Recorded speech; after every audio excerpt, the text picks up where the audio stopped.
Welcome to the Restricted Handling Daily Intel Brief. Let's dig in. Here's what's been going on in Russia in the last 24 hours. We begin today with the big strategic marker.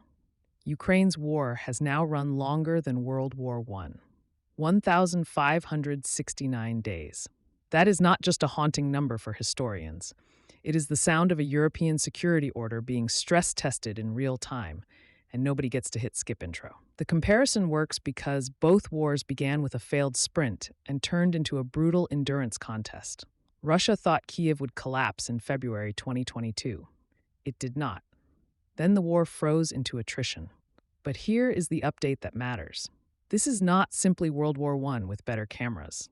Drones have changed the geometry of survival. The front is no longer just trenches facing trenches. It is a wider danger zone where any vehicle, any rotation, any careless movement can get spotted fast. Soldiers are going smaller, deeper, and harder to find. That is changing how armies move, how they supply, and how political leaders calculate what winning slowly even means. The diplomatic layer is just as important. France, Germany, and Britain met President Volodymyr Zelensky in London and backed his call for a ceasefire framework using the current line of contact as the starting point.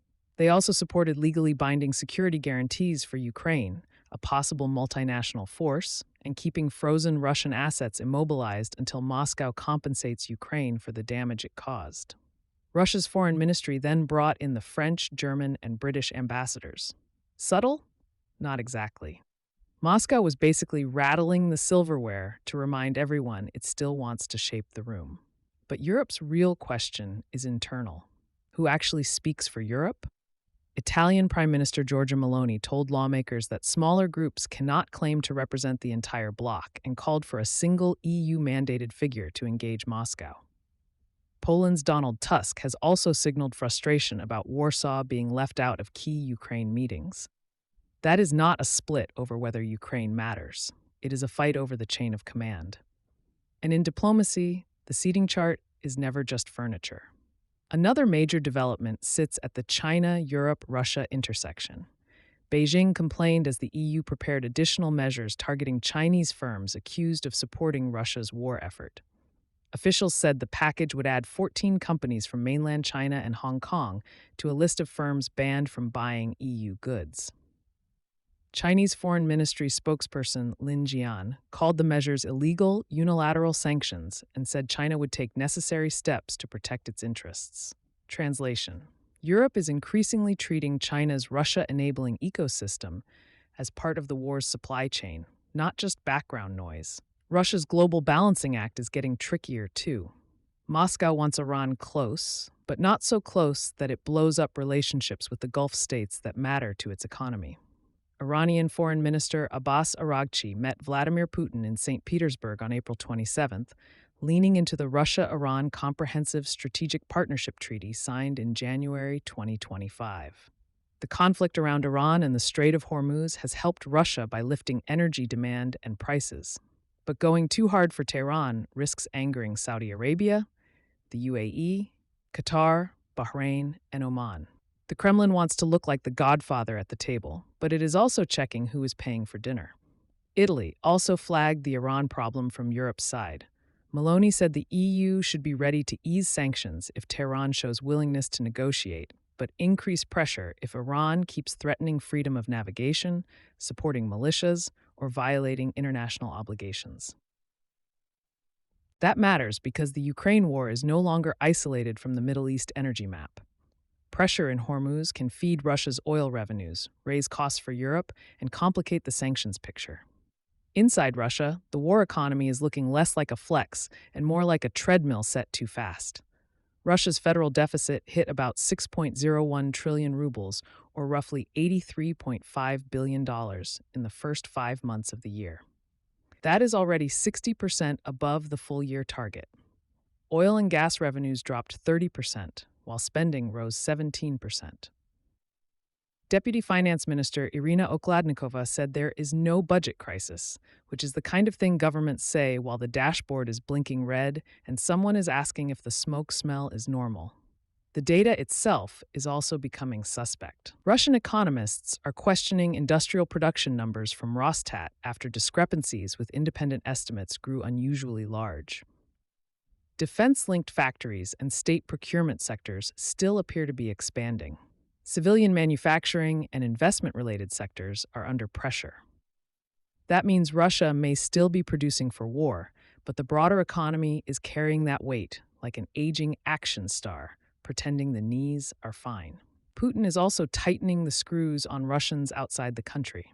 On June 10th, he signed a law allowing authorities to seize property and bank funds of Russians abroad once they are formally charged with acting against Russia's interests. That can include discrediting the military, calling for sanctions, violating foreign agent rules, or affiliation with undesirable organizations. The law takes effect September 1st.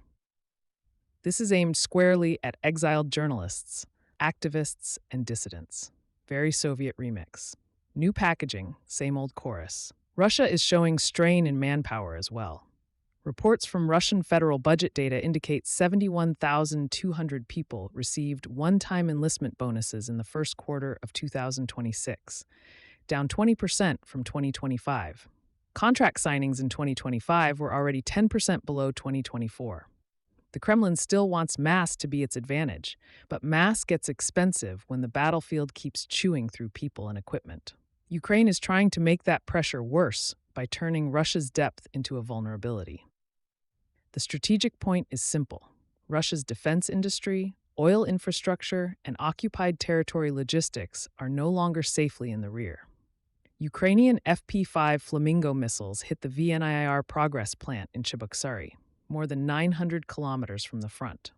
That facility produces navigation components used in Russian drones, missiles, and glide bomb kits. The plant had reportedly added protective nets after earlier attacks, which makes the repeat strike an important signal.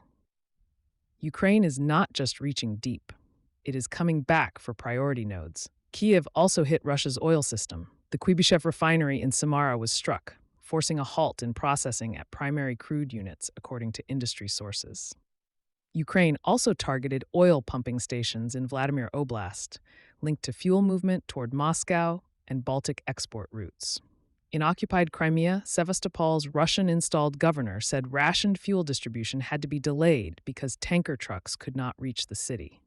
This is an update to a familiar pressure campaign, but the new piece is the compounding effect. Refinery disruption, transport disruption, and political embarrassment are starting to stack. The same pressure is showing across occupied southern Ukraine.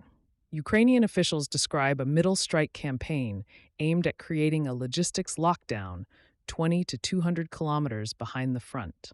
The R280 route linking Rostov-on-Don, Mariupol, Melitopol, and Crimea has become a hunting ground for Ukrainian drones. Unmanned Systems Forces Commander Robert Brovdy said Russian military cargo traffic along the route fell 71% over 2 weeks. Russia has responded with restrictions, rerouting, and bridge workarounds. Not glamorous, very important. Ukraine is also investing in the defense industrial side of survival. A new FP-7.X interceptor, developed as a cheaper alternative to the PAC-3 Patriot missile, had a reportedly successful first flight test.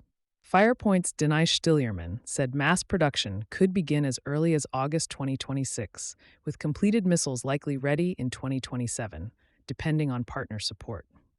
That matters because Patriot interceptors remain scarce, and Russia continues to exploit air defense shortages with ballistic missile attacks. One battlefield note, and just one, because the strategic picture matters more than map confetti. Russia is pressing Kostiantynivka, assessed as its main effort for the spring-summer offensive. Russian tactical groups have advanced into parts of the city, but Ukrainian forces are clearing infiltrators, and Russia has not seized the railway station.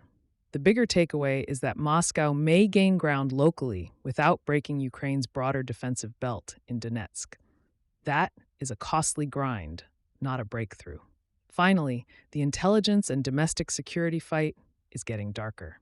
Ukraine's police chief Ivan Vyhivsky accused Russia of recruiting teenage Ukrainian girls through Telegram to help kill Ukrainian servicemen, including by poisoning drinks with methadone. He cited 6 such cases this year, 1 prevented. In Russia, the FSB detained a St. Petersburg resident on treason charges after tracing a dollar transfer to a Ukrainian linked charity. Add in Russia's Kamchatka exercise, simulating drone and unmanned boat attacks on Pacific Fleet facilities, and you can see the broader pattern. Both states are preparing for a war that lives far beyond the front line. Thanks for listening. If this was useful, a quick review or comment helps others find the show. For deeper coverage, check out our daily intel brief on Substack at restrictedhandling.substack.com. Have a great day.